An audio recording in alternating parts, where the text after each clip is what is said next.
Most of your problems could be solved. Where do I get an Islamic woman? You must become a Muslim yourself first, my friend. And being a Muslim is not easy. There's a lot to learn. It's a long journey. Even I'm not a scholar. I'm learning. You know, most of the problems you're facing currently with women can be solved by Islam. Really? Assalamu alaikum wa rahmatullahi wa barakatuh. Hope you guys are well. Inshallah, welcome back to this channel in the dunya, the three Muslims. Upon Brother Andrew Tate accepting Islam, give it maybe a week later, I think, he's already giving dawah. And I'm very excited. Yeah, he's already giving dawah. Let's just jump into it. We'll watch this, inshallah. You know, if you got yourself a nice Islamic wife, she wouldn't cheat on you. She'd cook for you. She'd look after you. She wouldn't have an OnlyFans. You know, most of the problems you're facing currently with women can be solved by Islam. Really? I just told you why. Wait, they actually don't cheat? She'd have decency. She'd cover up. She'd be God-fearing. If her family would also keep an eye on her, so her family would tell her to obey her husband. She'd want your children. She'd look after you. Islamic women are the best. They understand that the best way to serve God is to also serve their husbands. Where do I get one at? So most of your problems could be solved. Where do I get an Islamic woman at? You must become a Muslim yourself first, my friend. And being a Muslim is not easy. There's a lot to learn. It's a long journey. Even I'm not a scholar. I'm learning. There's a lot to learn about how it works and the true word of God and the Quran and learning Arabic, etc. is not easy. But if you come to Dubai, you can begin the journey and you can talk to the same people I've talked to. And then halas, you get yourself an Islamic wife. And before you know it, you get to live in peace and happiness without worrying about getting plowed on an OnlyFans account. But you have to understand that the worldly goods, the worldly things that people find interesting, I'm totally and utterly beyond. I don't care about money. I have too much of it. I don't need fame.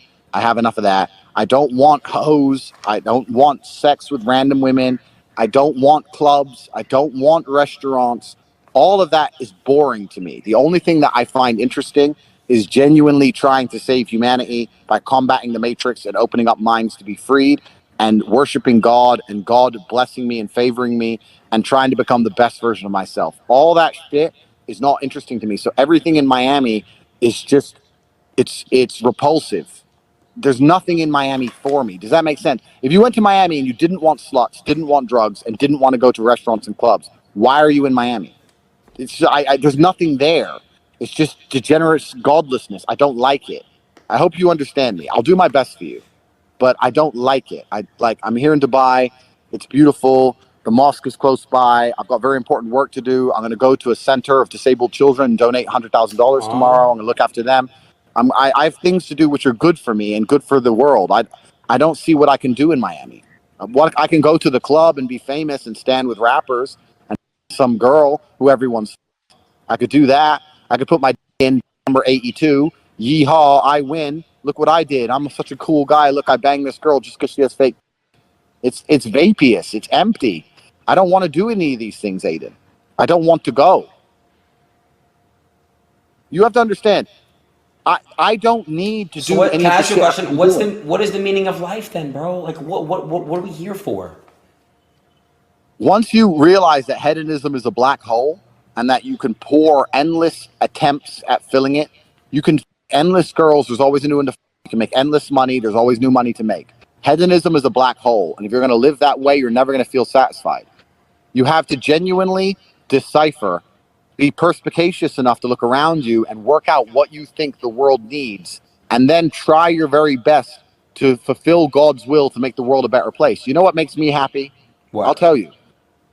I'll walk down the street and I'll see a construction worker here in Dubai who's working for $300 a month, and I'll just hand him a couple thousand dirhams at random. I like walking into the Starbucks and just paying for everyone's drink, just putting down for $500 to say everyone gets coffee. I like rescuing the dogs in Romania. I have a charity that rescues dogs in Romania. I like doing things that make me feel good inside because I know it pleases God. I will not, if I go to the club in Miami, top G, yeah. Everyone says I'm top G. I get some girl, she's really hot. Okay, fine. I f her. But unless we make a family one day, there was no point in any of it. It's just degenerate. And to make a family with a girl from Miami. To make a family with a girl from Miami is hard because they don't know how to be mothers anymore. They don't know how to be a good, soft mother and look after the child and look after their man because they're broken people. Who's the best? So why would I do that? I don't want to do that. Where do you find a good mother? Well, a good mother needs to be a woman who understands that her feminine imperative and her duty is to be a mother. That's her duty to femininity as a whole. It's the most important and beautiful thing a woman can do is be a mother. But a girl who reluctantly becomes a mother or thinks that her career or going to the club or hanging out with her friends is just as important as being a mother is never going to be good at it. You're only good at the things you respect. Damn. Habibi, come to Dubai. This guy, man. I feel like that was like an advertisement a little bit for Dubai, and I was just playing, but man, Allah bless him, bro. Like he's definitely starting to. He's starting, bro. That's beautiful to see. Yeah, yeah, subhanAllah. Yeah, It's amazing, subhanAllah. And this is what, like week 1, week 2 or something. Imagine like, 6 months from now, a year from now, inshallah. It's uh, it's very nice to see, alhamdulillah. And a lot of people were, I don't want to say a lot, but there were people, or enough to make it seem like a lot, that were worried that, when he comes to Islam, how he's actually going to be. And I think this is actually the best outcome. This is actually the best outcome because he's really like internalizing the hadith of the Prophet ﷺ conveyed from me, even if it's just one ayah. He knows he doesn't know a lot. He's admitting that. May Allah bless him. yeah, And the little bit that I he know. knows how to communicate. He has good skills in communication, storytelling, and getting his message across.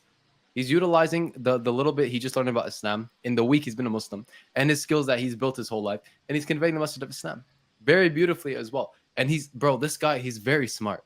There's something my teacher talks about a lot, which is going to the pain points of people and the problems people have. He didn't, and a lot of people go to someone like Adin and be like, this is proof God exists. A and B, therefore C, and God exists. Boom, become Muslim. But he didn't do that. He's like, listen, you have these problems in life. You have these struggles in life. You feel like life is suffocating you because of women, because of all these struggles that you have. Islam fixes all of that. Islam fixes all of that. Become a Muslim, do what God tells you to, enjoin good, forbid evil, and work to accomplish the will of Allah, and everything else will be good, inshallah. That's your purpose. That's what you have to focus on. Inshallah, bro. Inshallah. Man, and this, I bet you there are certain people that probably saw him come to Islam, and they probably thought to themselves, like, I wonder how genuine he's being, considering that he was quote unquote Christian, but he was only Christian because he had like the people in the church had power and all that stuff. Yeah. But it's like, again, I hope people see this and they can start to like put those doubts aside and remember, remember that we're not supposed to have doubts about our brothers and sisters in Islam, because that's very close to was it disbelief? Not disbelief. What was it? It was very close to something, man. I'm not remembering 100%, but yeah, I think it's just a good reminder, bro. It's a good Absolutely. reminder that like we need to, if someone says, "Hey, I'm Muslim," like, look, okay, take it at face value. You can look at the actions because the actions reveals like what's truly in their heart. But at the end of the day, like only Allah knows what's in someone's heart. Absolutely. That's a beautiful point. And I mean, for anyone who is looking at him and questioning it because when he was a Christian, it was for like worldly reasons or whatever. How do you know it's for worldly reasons? He said it. He said it himself. All right. So he's a Yeah. pretty open guy. So if he now is giving you a reason that Islam solves these problems and Islam is the only religion that is firm on, what they actually believe in practice, and they have proper traditional views and values, then khalas, that is his answer. That is why he's a Muslim. So why would you assume anything else? If he was a Muslim because, there was a Muslim superpower in the world, and I'm sure he'd admit that, just like he did when he was Christian, right? So there's not much left to really investigate, to be completely honest, especially when you see a video like this. It becomes, I think, abundantly clear. Yeah, 100%, man. May Allah guide him even more so. May Allah increase him, elevate him, and just allow him to continue what he's doing here. Allahumma. And bro, let me just say what he said, that is like his new focal point, where he's just trying to like wake people up to this whole like matrix thing and like allow them to have a free mind to like do things in this world. Like, let me just say that I respect that. and I seen like this. Actually, I think one or two videos where he was talking about the Matrix. And you know, I know we say like Matrix Dunya, and we want to say the Dunya instead of the Matrix, but he put it in a way where I was just like, oh wow, like I never really thought about it like that. And he's baking, bro. He's not baking. He's been making me see things differently, bro. As I'm like traveling here, as I'm like just going about these day-to-day things, I'm just like reflecting, and I'm like, damn, like I've never really thought of it like this, bro. Yeah. 100%. And that's a whole other topic, bro. The depth to that whole topic is it goes down deep, man. So inshallah, maybe we'll make a Yeah, whole episode one day about it. Inshallah, hopefully we can have him on the podcast one day to talk about it with us. It'd be nice. inshallah.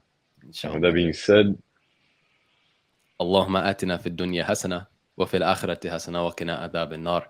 السلام عليكم ورحمة الله وبركاته.